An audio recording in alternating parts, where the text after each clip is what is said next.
What is up, guys? Coach Josiah here from AnastasiFitness.com. Today's video, I'm going to teach you how to grow your back by walking you through the exact steps I took to grow mine. And by the end of the video, you will know the best type of back exercises for growth and exactly how to implement them into your workout routine. Let's go. All right, so what are the muscle groups in your back and what do they do? When it comes to growing any muscle, I found one of the most beneficial things you can do is learn the basic movement function of the muscle you're training. Once you understand this, it allows you to have a lot better mind-muscle connection during your workouts because you know exactly what the muscle should be doing during the exercise as opposed to just mindlessly moving the weight. So let's get right into it. The muscles in your back can be broken down into two categories: back width and back thickness. Lats are what gives you the appearance of having a wide back, and they have two main functions. The first is to bring your arm closer to the body when it's out to the side, like during a lat pull down, and they also bring the arm closer to the body when it's out in front, like during a straight arm pull down. The main muscle groups that give you back thickness are your traps, rhomboids, teres major and minor, and the main function of these is to simply retract your shoulder blades, just like during a cable row. The last muscle group for back thickness is your erector spinae, which runs from the top to the bottom of your spine.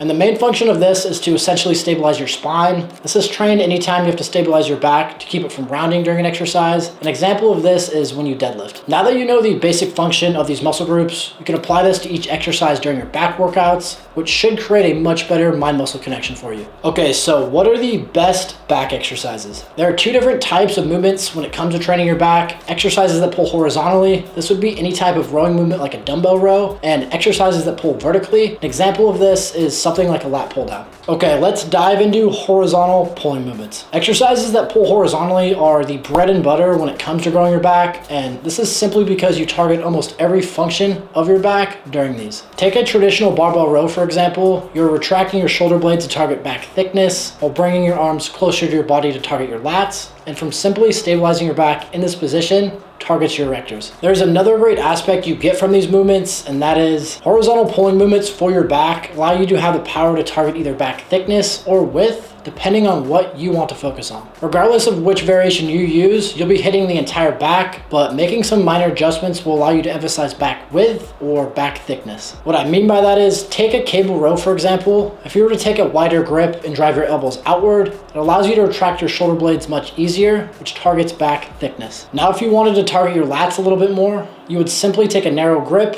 keeping your elbows tucked, which emphasizes your lats because it allows for a much greater stretch, and it's much harder to retract your shoulder blades while keeping your elbows tucked in this position. All right, now let's move into vertical pulling movements. Vertical pulling movements for your back are primarily to target your lats and the width of your back. These type of exercises are really important when it comes to growing your back because it trains a function of your lats that traditional rows miss out on. And vertical pulling movements forces your lats to do most of the work. And what I mean by that is, during a traditional row, the muscles in your back that contribute to back thickness are extremely active, and this can take a lot of the focus away from your lats. By pulling vertically, it allows you to load the lats in a way a conventional row does not, which forces you to really target them. And you don't have to go crazy with lat exercises. Lat pull downs, straight arm pull downs, and pull-ups are more than enough to keep them growing. Okay, so are deadlifts good for building your back? When it comes to my overall back development over the years, I attribute a lot of the size on my back from deadlifting. There's a huge trend nowadays that says deadlifting isn't good for developing your back, and this is mainly because deadlifting doesn't train your back through a full range of motion, which is a good argument most of the time to discredit an exercise, but deadlifts are just simply different. And that is because deadlifts allow you to load the back with the most amount of weight possible, more than any other exercise out there. Even though your back isn't trained through a full range of motion during deadlifts, the amount of stimulus you get from using such heavy weight can cause a huge amount of growth on your back. So if you want the biggest and strongest back possible, make sure you are deadlifting. All right, now that we know the best type of exercises to train your back, it's time to dive into how to train your back the right way. It is really common for people to struggle with creating a good mind-muscle connection with their back, and there are a few reasons for this. When it comes to training the back, oftentimes people overuse their biceps as they pull the weight towards them. It's really common for someone to curl the weight up using their biceps as opposed to moving the weight with their back, and this is probably the most common mistake I see with back training. Anytime you flex the elbow excessively like this, it overactivates your biceps and takes a lot of the focus away from your back, which is what we don't want. The way you fix this is to think about pulling with your elbows instead of your hands and really try to detach your hands from the movement. Pull with the elbow and keep your lower arm in a fixed position to avoid curling the weight up with your biceps. This is going to force your back to take over the movement and limit the activation of your biceps. The second most common mistake I see with people training their back is using too much weight, which forces you to use a lot of momentum and other muscle groups aside from your back. Anytime you do a back exercise, it's okay to have a little bit of movement with your body, but you want to keep it minimal. By doing this, it forces your back to do most of the work and prevents other muscles from taking over the movement. If you find yourself moving your body excessively and using a lot of momentum, that is a sign to lower the weight and slow the movement down. Okay, as always, here's a plan of action for you guys to get started with a routine to get your back growing. The first thing to address is workout frequency, and you'll want to be training your back at least 2 times per week. As for the number of sets, do between 10 to 20 split evenly across these 2 workout sessions, with about half of them coming from horizontal pulling movements and the other half from vertical pulling movements. Also, make sure to include 3 to 4 sets in this range for deadlifts. For how many reps you should do, I personally like to stay in the 6 to 12 rep range depending on the exercise. These are pretty generic guidelines and straight to the point, but there's a lot that goes into the number of sets, exercises, and reps you should do throughout a workout program. And I'm going to link a few videos at the end that I've made that go into a lot more detail about these topics, but for now I wanted to give you guys something to work with today. Alright, that's it for the video today, guys. I hope it helped. Make sure to check out the videos I have on sets, reps, and exercises. This is going to give you all the info you need to design your own back routine.